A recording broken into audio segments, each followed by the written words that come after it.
Praise the Lord. सभी को जय मसीह। मैं सुनीता चोइथानी आप सभी का आज के इस यूट्यूब वीडियो में स्वागत करती हूँ प्रभु यीशु मसीह के नाम से। और अगर जो आपने चैनल को लाइक नहीं किया तो लाइक करें, सब्सक्राइब करें, बेल आइकन के बटन को क्लिक करें ताकि हर सुबह 9 बजे आपके पास मेरा एक नया वीडियो पहुंच जाए।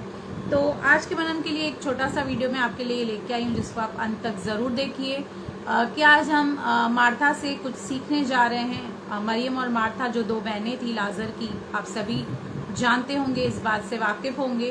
तो हम देखते हैं कि जो मार्था थी वो क्यों इतना घबरा रही थी और प्रभु यीशु मसीह क्यों उसको ये सब बातें कह रहे हैं। हम चलेंगे लूका के 10 में हम 38 वचन पढ़ेंगे। जब वे जा रहे थे तो वह एक गांव में गया और मार्था नामक एक स्त्री ने उसे अपने घर में उतारा। अब यहाँ पर आपको पता है कि प्रभु यीशु मसीह इस फैमिली के काफी करीब थे, इस फैमिली से बहुत प्यार करते थे और इसके चलते हुए मैं समझती हूँ कि शायद मरियम और मार्था ने प्रभु यीशु मसीह को इनविटेशन दिया था उनके घर पे विजिट करने का और उनके घर पे शायद उन्होंने खाना खाने के लिए उनको इनवाइट किया था। मरियम नामक उसकी एक बहन थी, वह प्रभु के चरणों में बैठकर उसका वचन सुनती थी। अब दो बहनें हैं पर दोनों के इंटरेस्ट अलग हैं, दोनों की लाइफस्टाइल अलग है, दोनों की जीवन शैली अलग है। एक बहन है जिसको घर का काम करने में ज्यादा इंटरेस्ट है, एक सिस्टर है जिसको वचन सुनने और समझने का ज्यादा इंटरेस्ट है। परंतु मार्था सेवा करते करते घबरा गई। अब यहाँ पर क्या हुआ, वो किचन में काम कर रही थी और लिखा है कि सेवा करते करते घबरा गई और इंग्लिश में लिखा है कि वो डिस्ट्रैक्ट हो गई। मतलब अपने जो मेन मकसद, जो फोकस था, उससे उसका ध्यान भटक के किस बात पे लगा कि अरे मेरे पास तो बहुत काम है, मुझे तो बहुत सारा खाना बनाना है।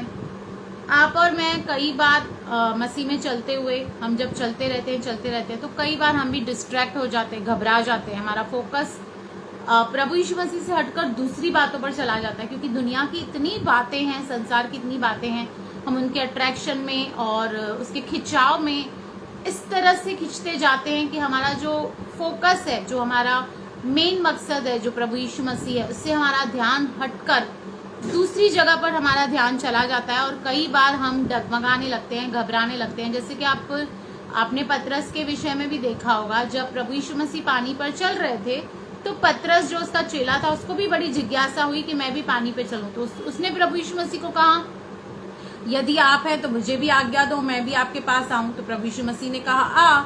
और जब तक उसका ध्यान और फोकस प्रभु यीशु मसीह पर था तो वो पानी पर चल रहा था, पर जैसे ही उसका ध्यान आसपास के सराउंडिंग में, तूफान में, हवा में, दूसरे चेलों की ओर गया तो वह डगमगाने लगा।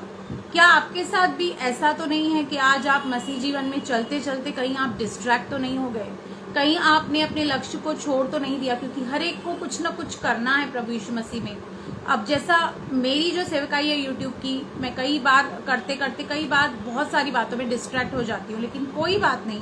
अगर जो आप मार्था की तरह डिस्ट्रैक्ट हो गए हैं तो कोई बात नहीं, अपने उस फोकस को वापस लाइए, अपनी उस डिस्ट्रैक्शन को दूर कीजिए, फिर से प्रभु में बने रहिए और मरियम की तरह बनिए।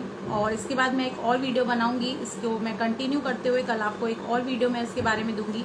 पर आज के लिए यही है कि हमें अपना फोकस हटाना नहीं है, क्योंकि हमें, जैसे इब्रानियों में लिखा है, कि प्रभु यीशु मसीह की ओर ताकते रहना है। दुनिया की बातें, संसार की बातें आपको खींचते रहेगी, आपको डिस्ट्रैक्ट करेगी, बहुत सारी चीजें आपको डिस्ट्रैक्ट करेगी, आपको अपनी बॉडी डिस्ट्रैक्ट करेगी, अपना मोबाइल डिस्ट्रैक्ट करेगा, अपनी कोई भी आपकी ऐसी बात जो आपको बहुत पसंद है वो आपको डिस्ट्रैक्ट कर सकती है। लेकिन आपको डिस्ट्रैक्ट नहीं होना है, क्योंकि यहाँ पर मार्था घबरा गई और उसके पास आकर कहने लगी, हे प्रभु, क्या तुझे भी चिंता नहीं है कि मेरी बहन ने मुझे सेवा करने के लिए अकेले छोड़ दिया? क्योंकि जब डिस्ट्रैक्शन हो जाता है ना तो कंप्लेन आ ही जाती है जुमा पे। तो आगे कल भी हम इस वीडियो को कंटिन्यू करेंगे, तो इसका सेकेंड पार्ट सुनने के लिए जरूर वेट कीजिएगा और सबको शेयर कीजिए। Thank you so much, God bless you, amen.